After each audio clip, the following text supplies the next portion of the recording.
Good morning students. आज हम पढ़ेंगे कविता वे आंखें। यह कविता सुमित्रा नंदन पंत जी द्वारा रचित है और इस कविता में कवि ने स्वतंत्र भारत में एक शोषित किसान का वर्णन किया है कि आज के समय भी एक किसान किस तरह से दुखी है।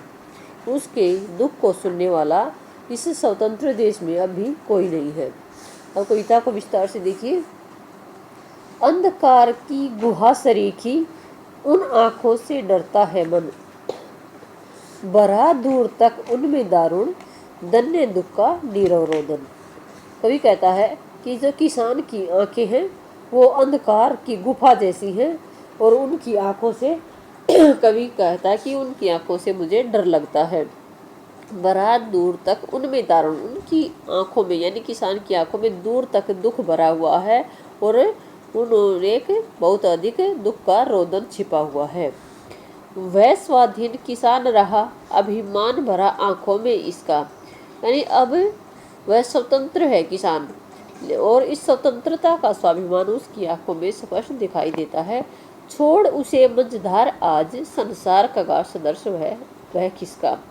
इस किसान को संसार रूपी मझधार में बीच में छोड़कर सभी उसको बीच में ही छोड़कर उससे दूर हो गए हैं। यानी जो किसान है उसकी जो दशा है वो बहुत ही दयनीय है, लेकिन उसकी मदद करने के लिए कोई भी आगे नहीं आता है। किसी को भी उसकी चिंता नहीं है क्योंकि वह आज स्वतंत्र भारत में भी कितना परेशान है, कितना असहाय और दुखी है। उसकी जो मझधार है वो इस संसार के बीच में ही अटकी हुई है। लहराते में खेत दृगों में हुआ बेदखल वह अब जिनसे, हंसती थी उनके जीवन की हरियाली जिनके तृण तृण से। कवि कहते हैं कि जो किसान के खेत हैं वो लहराया करते थे, उनमें हरियाली दूर दूर तक लहराती थी और उनका जो जीवन था वह बहुत ही सुखी था। लेकिन अब उस किसान को उन्हीं खेतों से बेदखल कर दिया गया है। जो हरियाली उसके जो तिनके तिनके की जो हरियाली थी उसको देखकर किसान बहुत प्रसन्न रहता था। वो हरियाली दूर तक छाई रहती थी, उसका जीवन था वह हंसता मुस्कुराता था उस हरियाली को देखकर। लेकिन आज उस किसान को उन्हीं खेतों से बेदखल कर दिया गया है। आंखों ही में घूमा करता वह उनकी आंखों का तारा, कारकुनों की लाठी से जो गया जवानी में ही मारा।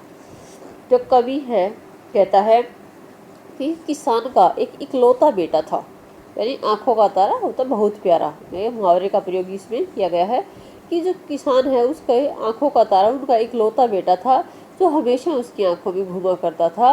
वह कारकुन का होते कारिंदे, यानी जमींदार के पैसे वाले लोगों के जो कारिंदे थे उनके द्वारा लाठी से पीट पीट कर भरी जवानी में ही किसान की आंखों के सामने ही मार दिया गया।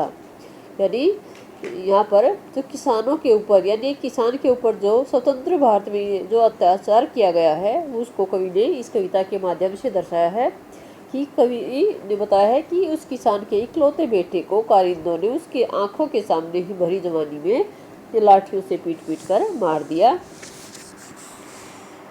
बिका दिया घर द्वार महाजन ने जब ब्याज की कौड़ी को छोड़ी, रह रहे आंखों में चुभती वह कुर्क हुई वर्गों की जोड़ी। कवि ने बताया है कि उस किसान को ब्याज चुकाने के लिए यानी जो भूमि का लगान चुकाने के लिए और ब्याज चुकाने के लिए एक एक कौड़ी को चुकाने के लिए अपना घर तक बेचना पड़ा। पहले उसको गिरवी रखा और फिर उस घर को बेचना पड़ गया। रह रहे आंखों में चुभती वह कुर्क हुई वर्गों की जोड़ी। और किसान के पास एक बैलों की जोड़ी हुआ करती, वह लगान चुकाने में उसकी किसान की बैलों की जोड़ी है वह भी बिक गई।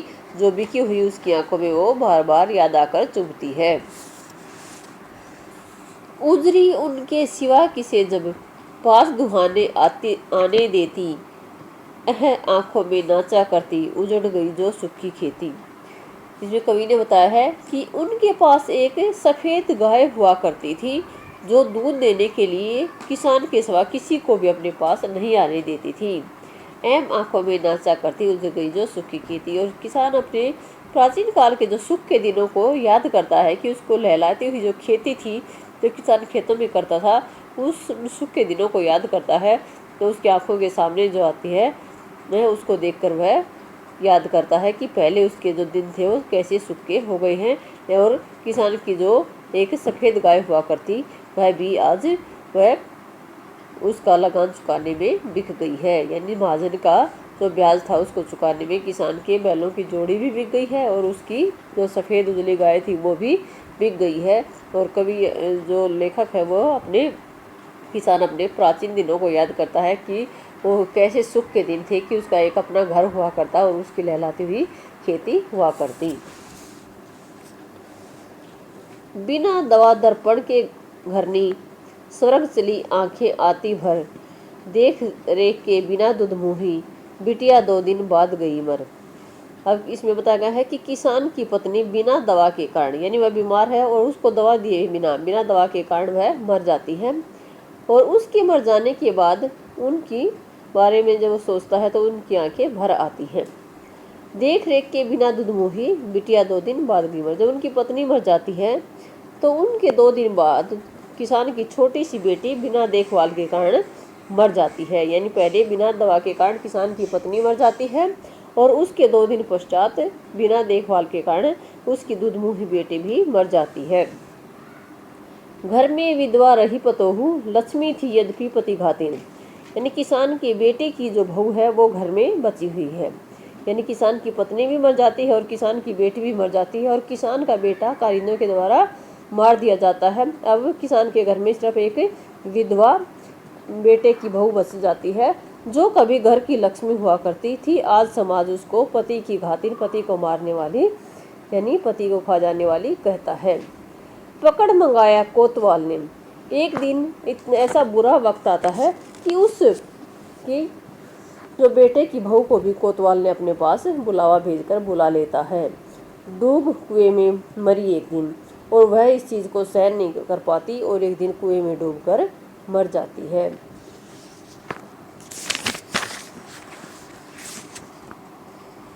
खैर पैर की जूती जोरू, न सही एक दूसरी आती, पर जवान लड़के की सुध कर, सांप लौटते फटती छाती। अब किसान कहता है कि कोई बात नहीं, समाज में पत्नी को पैर की जूती के समान समझा जाता था कि एक मर जाती है तो दूसरी शादी कर ली जाती थी, लेकिन जब लड़के की याद आती है तो उसकी छाती के ऊपर सांप लौटने लगते हैं और छाती फटने लगती है।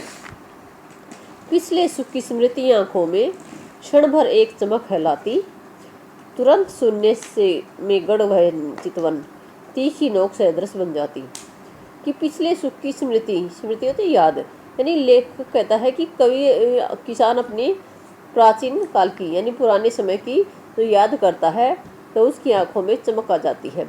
यानी पुराने समय में क्या था कि पहले किसान का अपना घर था, अपनी हरियाली लहराती हुई खेती थी और पूरा परिवार था, तो उसके बारे में जो सोचता है तो खुशी के क्षण उसकी आंखों में एक चमक ले आते हैं। लेकिन तो शीघ्र ही उनका जो हृदय है, चितवनता हृदय शून्य सा पड़ जाता है और तीखी नोक से दश बन जाती, और ये उसकी जो यादें हैं और नोक की तरह उसके हृदय में चुभने लगती हैं। यानी किसान का सब कुछ उजड़ गया है, किसान अकेला रह गया है। तो इस कविता के माध्यम से कवि यही बताना चाहता है कि आज हमारा देश स्वतंत्र अवश्य है, लेकिन अब भी हमारे जो किसान हैं उनका अब भी शोषण हो रहा है और कोई भी उनकी तरफ ध्यान नहीं देता है। और उस शोषित किसान का वर्णन कवि ने इस कविता के माध्यम से किया है, और उसको कवि की ने किसान की दुर्दशा का वर्णन इस कविता के माध्यम से समाज के सामने लाने का प्रयास किया है। तो ये कविता मैं आशा करती हूँ बेटा आपको समझ आ गई होगी, आप इसको स्वयं पढ़ने का एक बार प्रयास करें।